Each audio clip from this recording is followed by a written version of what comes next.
so cool, as that one party says, but it's not that same part of the song. It's Michael Jackson, The Way You Make Me Feel. It's right here on Dan Radio Style. Hope everybody out there is having themselves a glorious day. Doing a quick one, another one on Wayne Dyer, and I've been just, again, trying to cover all this stuff from a lot of different angles, and I enjoy it. I absolutely love it, and I know it's not necessarily the most popular stuff, but it definitely gets its views, so I'm happy. I'm happy the core people are checking it out, and there's certainly other people I'm sure that are finding it. But what you'll find in a lot of the Wayne Dyer stuff is it really talks about our connectedness to each other, to the big picture, to the broader scope of things. That's really the big difference between a lot of this stuff. And it, believe it or not, actually makes a huge difference in the law of attraction and what you're attracting in the mechanisms that are behind it. A lot of us ask questions, and some of these questions are out of that lack of understanding of our interconnectedness. Well, how can their higher self hear my higher self? Or how can their higher self hear my conscious self when I'm thought transmitting to them? Well, these are the mechanisms of how that happens. We are all connected. And it's a beautiful thing when we start to look at it. So from a standpoint of connection to life, it's understanding that we are all one. We are all unified. We are all involved with each other. One of the big differences maybe between someone that doesn't realize we're connected versus someone that does. And for those of you that do get the connection, please make comments. And for those of you that don't, ask questions. This is a great place for comments to truly become kind of a little forum, a little mini blog unto its own, right? The questions you may have about what does connecting feel like or what's connections feel like. And for those that are actually living with the knowing of this connection, they can kind of share some examples. But certainly for me, like one example is whenever I meet anybody and I have an opportunity to help because they're asking, right? So maybe I get into a random discussion with someone about things, and then all of a sudden their law of attraction comes up, and they're like, oh, well, it's law of attraction. How does that work? And, oh, well, that's really interesting. I've heard about such and such, this author. Okay, yeah, that's interesting. I've read of him before. And so what do you think? And then now all of a sudden you're in this discussion, and this person walks away kind of changed, evolved, but whatever the case is. Me, from my standpoint, I understand that whole dialogue was a great opportunity, one, for me to kind of understand my understandings, right? My beliefs, I guess, better, right? By vocalizing things, by teaching someone else. You certainly learn it better yourself. So an opportunity for me to sort of hear myself say it out loud. Yeah, that's not totally crazy. I mean, it's crazy to people that don't believe in any of this stuff, but for those of us that are in this law of attraction world that kind of understand there's energies involved and there's things that happen and my thoughts and words and deeds have power and they create what happens to me and my beliefs shape that, right? All these things. So when I have an opportunity to affect one person, that one person matters a lot in the big picture. Raising one person's energy can make a big difference overall. I know it sounds crazy. How can one person matter? Believe it or not, when that one person's energy raises, people around them, their energy tends to raise because they look up to that individual. So you've got sort of like a mountain effect, right? The peak is the one individual maybe, but it kind of fattens out, right, on down. I hope you can kind of see what I'm mentally trying to picture. It's like a mountain, right? So the one person's the peak, and then you've got the people super close. Their energies are probably similar, and right, and it spirals down. So these are leaders of leaders that I'm trying to help. Teachers of teachers, I've frequently said to those I've worked with directly, right? Back in the olden days when we didn't have technology. So these things are kind of how the connection of life really starts to show itself, right? So a lot of us have this opportunity to really appreciate this connection. So for those of us that are aware of it, we should have the responsibility and the ownership and really the spiritual wherewithal to try to demonstrate. You know, I love people that are super religious. But when we used to joke, I was brought up Catholic. You used to joke at once, they were Catholic for the hour they were in church, but watch yourself and God help you the second you get into that parking lot after church, right? Because people want to get the F out of Dodge and they want out now, right? And if you're not careful, you're going to get hit by a car and die in the church parking lot, which I guess from a standpoint of, going straight to heaven, you're pretty close maybe, right? But again, it's that whole concept of having that understanding of our responsibility being somewhat more evolved in our understanding of life, being leaders, being teachers. And there's a lot of you out there that I know are part of this path. So we need to have that reverence to this connection. We need to understand that reverence. Now, for those of us that don't understand this, well, sometimes We're the ones that we may find ourselves being angry at life, being angry at the situation, being angry at this other person, getting angry at the guy at the dry cleaners, getting angry at the person at the 7-Eleven, getting angry at the person down at the local coffee shop or pub or whatever. We'll find ourselves getting upset, not seeing the connection, seeing everybody that pops into our lives that are jerks. We'll see them everywhere and we blame them. It's their fault. We don't understand that we're drawing this to ourselves, that we're attracting this to ourselves. Why? And that's the question I want a lot of the people that don't realize how connected we are. You're doing a law of attraction. You get what we send out. It's us pushed out, right? All this stuff. So why am I seeing these people that are being mean to me or being grumpy to me or being whatever to me? Maybe I'm just getting teased a lot lately. Maybe that's the thing, right? Why is everyone teasing me? Am I being too thick-skinned, maybe? Do I really need to learn to lighten up? Is that what life is trying to show me? Is that what my higher self is being, hey, everybody, there's a target on me right now. Put a target on me. I need to be teased because I got to get through this. I got to get over this, right? Or I've been asking for it because of something I'm doing in my life right now. So now all of a sudden I'm attracting all these people that are behaving this specific way. So rather than getting pissed off at everybody else, understand I'm connected to them. I'm asking for this. Why? What am I doing?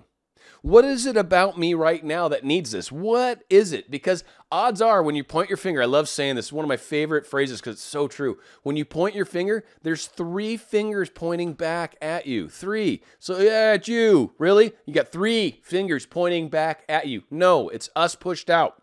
3 fingers pointing back. It's me. It's me. I want to blame you because that's way easier than fixing myself. But the problem is the 3 pointing back at me are what are causing you. 3 times as much. And that's really a fair analogy. We are all connected. We're a part of this together. If you're upset with someone and you feel like you've got to somehow get forgiveness, and I know a lot of people, they're mad, you're mad at someone else, right? And you expect them to forgive you. No, give up on that right now. Right now, make me a promise that I don't need forgiveness from them anymore. I will forgive myself for maybe being in this situation where this error occurred, and I'll forgive them for making a mistake, for being human, for doing something that was not cool to me, and maybe hurt my feelings. And I'm going to forgive them for doing that to me. Why? Because that puts the power in my hands. That now decides that I can let go of this. I don't care. I may never trust this person again. That's up to me. Forgive, don't forget. I do believe that. Now, you can give someone chances. I'm okay with that. That's up to you. That's on by individual basis for me, right? Some people, I'll generally give you enough rope to hang yourself. I pull it, done. We're done. I don't go back. Life's too short. It's just I meet way too many people there, and I'm a really nice person, so I give a lot of myself, and sometimes people take advantage of that, and you don't get too many chances to take advantage of me before I push you aside, and that's it. I don't care. I'm sorry. I've done a lot for you already, and it's justified in my mind to move on and find other people that can use my help and won't abuse that.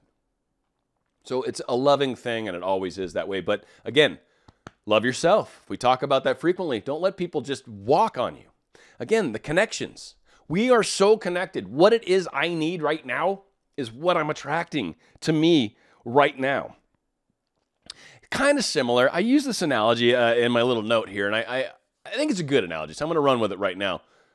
But it's very similar to the concept of a sailor in the ocean, right? Especially back in the olden days, but they had all these phrases like clouds at night, some sailor's delight, I don't know, whatever. I don't know the things. Some of you probably know them, and you're like saying them right now. Bah, bah, bah. Maybe even throw them in the comments, whatever. I don't remember them. I'm not a sailor, never really have. But there's things that they have, all these little slogans and phrases and whatnot. But what's really awesome about sailors is sailors have an appreciation for the ocean, for Mother Earth. 75% of this planet, roughly, is ocean. That's a lot of water. That's a lot of waves. It's a lot of storms. There's a lot going on out in the middle of the ocean. And that level of respect, that level of appreciation, they never felt like they owned the ocean. They never felt like they conquered the ocean. It was always a very, I'm with the ocean and the ocean is with me. We are together. And I have great respect for her, and that's how we'll live, and that's how we'll survive our journeys across, right? Life is the same way. And it's when we have that appreciation for the energetics, the connections that we have. It's the way it is, this ocean of thoughts and energy and people's ideas. That is a very profound and powerful aspect of being alive. That is how a lot of things occur when we're trying to manifest, when we're trying to create better lives for ourselves, when we keep noticing that we're getting this weird response back or getting teased by everybody, like I said, right? All these things start to come into play. So we start to understand that what we do to another, we're doing to ourselves, right? If we're helping another raise their vibration, that actually helps me, right? If I help another raise their vibration, that helps a whole bunch of other people, which helps me also, right? Because raising the vibration of the planet in an overall spectrum will bring more peace, will bring more love, will bring more respect, will bring a lot more energies that truly this planet needs and our awakening, period. I mean, regardless, I could get hit by a bus today, and this work will continue without me. I mean, I'm here to play my part, so that's cool. So hopefully the bus thing doesn't happen. We also know that we're working together, and that's an important thing. And forgiveness is a key part of that. And there was, I guess, a couple examples given from the different religions of forgiveness. And I thought it was cool, and I thought I would share it because I figured, for the most part, this is going to cover a large portion of our audience. You're going to fall into one of these, right?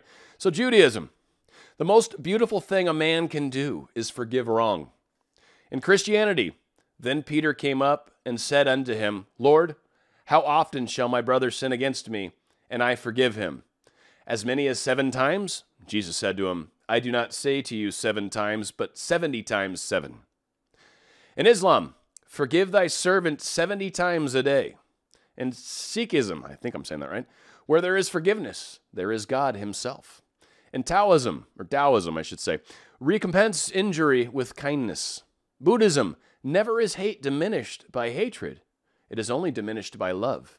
This is an eternal law. Everybody has talked about forgiveness. Everybody. That is one of the most powerful things. Not necessarily because God wants us to do that. It gives us freedom and separation to let go of it. It gives us permission to move on. If you're requiring forgiveness from another, they need to forgive me. They need to say, I'm sorry. They need to do that. They need to apologize, or I am just not going to go. I'm done. Don't worry about it. Apologize? No. Forgive them for whatever they've done that requires an apology, and you're done.